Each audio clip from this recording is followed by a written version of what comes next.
Morning. My name is Justin Davies. I'm an officer with the Public Affairs Office. Thank you for coming here on short notice.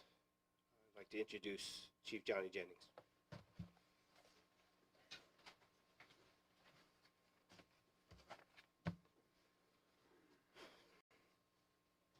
Thank you. Thanks for everyone for coming. Today, Charlotte-Mecklenburg Police Department is hurting. We mourn the loss of police officer Mia Goodwin, and the profession hurts, our city hurts. Most importantly, we need to be uplifted and uplifting each other in prayer. I'm going to try to get through and tell you the incidents that occurred starting last night at approximately 10:30 p.m. on Interstate I-85 at W.T. Harris, the exit at W.T. Harris overpass in the University City Division. Officers were dispatched along with State Highway Patrol to investigate a collision that had occurred with a tractor-trailer truck. Officers on the scene for quite some time. Officers that reported in for third shift were then sent to relieve officers who had already been on that scene. One of those being Officer Mia Goodwin. At about 3:40 a.m. this morning, two tractor trailers who were traveling on I-85 collided with each other.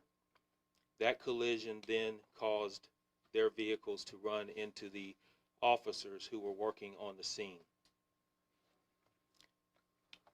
The crash that happened, we had an officer that had been hit while she was in her vehicle, called it in, and began assessing the injuries and the officers that were hurt out on the scene, including herself. Officer Shannon Foster, Officer Sean Husk, and Officer Jackson Buffington were all on the scene and injured and transported to the hospital. Officer Goodwin was pronounced deceased on the scene. This investigation is continuing. Still too early to give you any details as far as speed. Too early to tell you any details as far as any citations or charges that will be pending.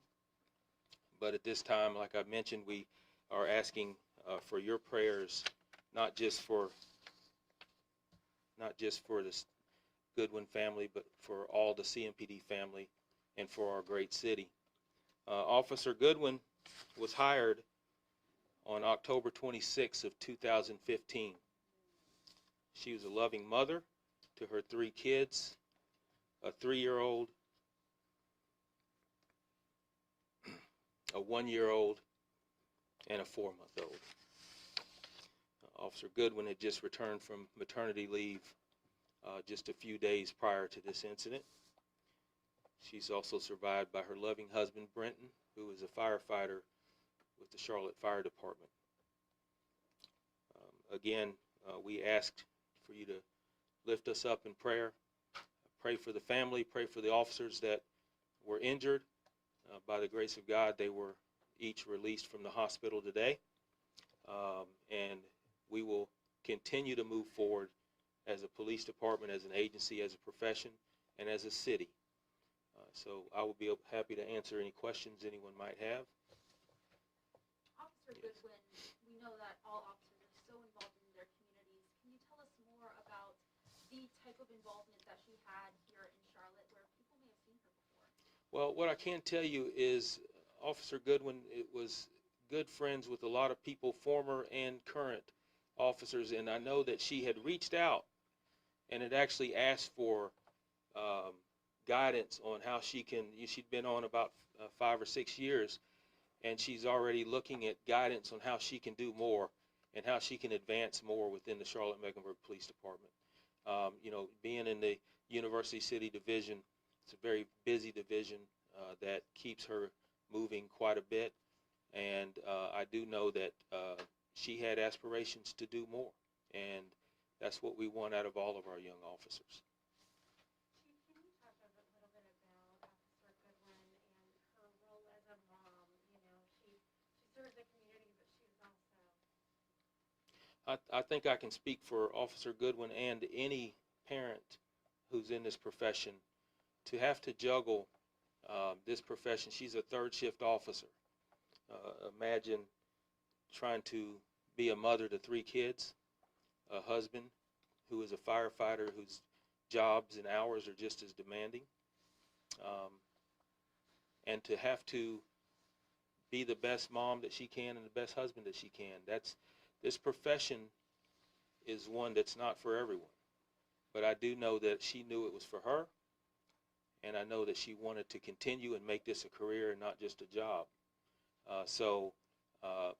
I have to give praise to any officers, any of our people, any employee that endures the challenges that we have to endure every single day.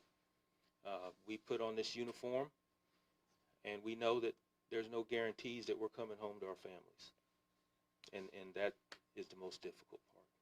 Chief, can you tell us a little bit about some of the processions that might be planned for later on today, anything to honor Officer Goodwin? And can you also tell us a little bit about any processions that may have taken place earlier in the morning hours? Yes, well, I can tell you there was a procession that from the scene of the accident and that led to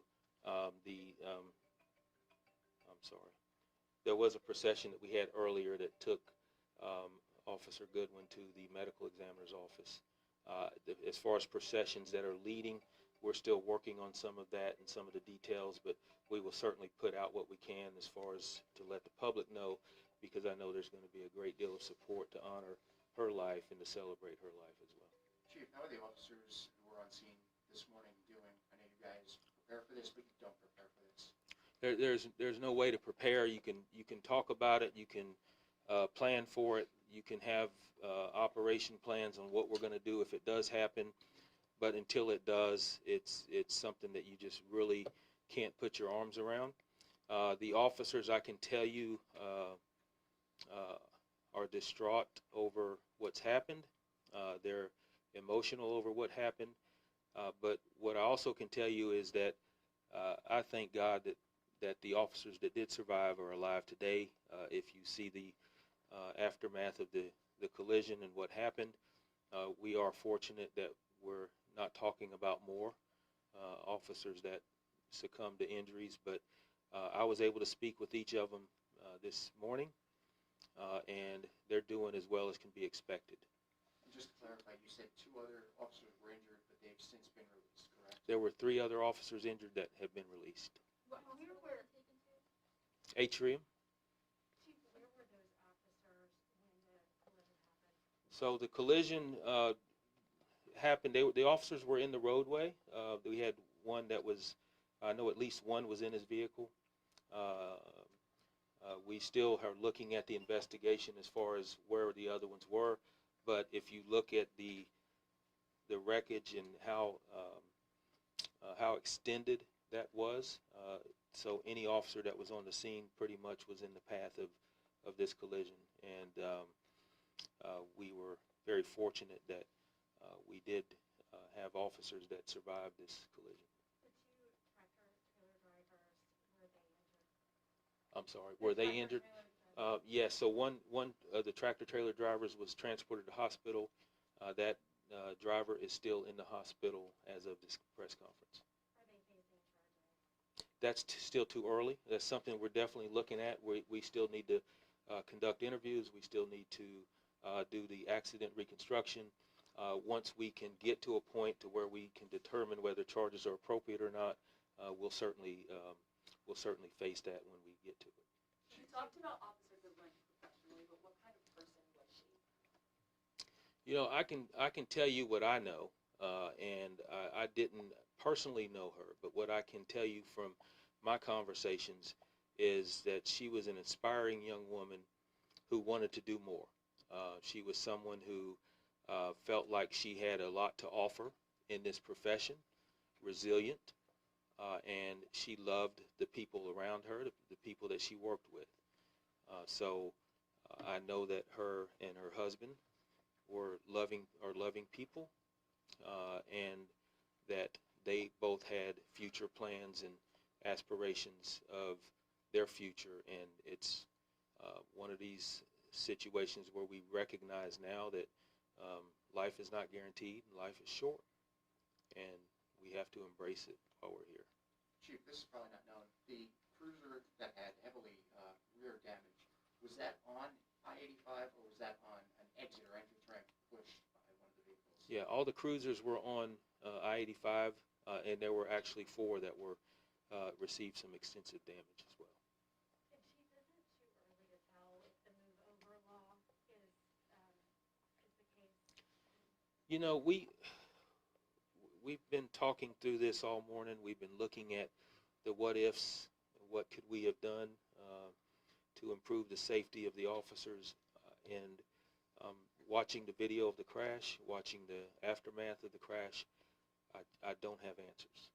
I don't have answers to say that if we put these safety precautions in place, this wouldn't happen. The only way this doesn't happen is if people recognize that there are blue lights in the roadway, slow down, and take extra precaution. And when you don't do that, you put the lives of men and women who are there to serve and protect in danger. And I think that's what we're looking at today. Officer Goodwin and the other 3 officers that were involved are heroes. They're out there to protect and serve and do their job. And unfortunately, the outcome that we see today is a result of I'll just leave it at that. Chief, were you all the primary agency out there investigating this, or were you just supporting Highway Patrol? We were there to assist Highway Patrol, who was taking, Highway Patrol is responsible for the accidents that occur on the interstates, to taking those reports. However, CMPD does have the resources to assist and also take those reports when Highway Patrol is not available. But what I can tell you is that they were on the scene when this happened. Is this the first time in a while that you've had an officer die as a result of responding to a traffic collision? This is, I've been doing this for 30 years. This is the first traffic accident that involved a fatality of one of our officers since I've been here.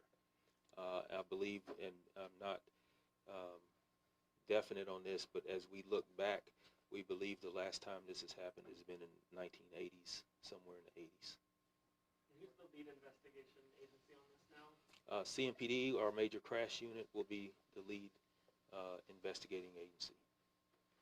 Do you know when that shift change happened? Like, how long had she been out there and that shift been out there when this happened? I'm not sure. I was told that she was the last officer to arrive on the scene, so she hadn't been out there long. But the officers had been out. We'd been on that location since 10:30 the night before.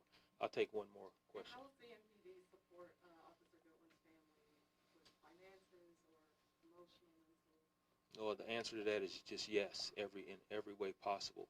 And it's not just CMPD. It's the city of Charlotte. It's the community, and it's the state of North Carolina. It's the profession as a whole. I can't tell you how many phone calls and text messages and emails of letters of support that I've received. Spoke with the governor this morning and was able to have a conversation with him as well. So I'll tell you, when we are facing difficult times, I see a lot of people step up, and I'm seeing that this morning. So thank you all for being here.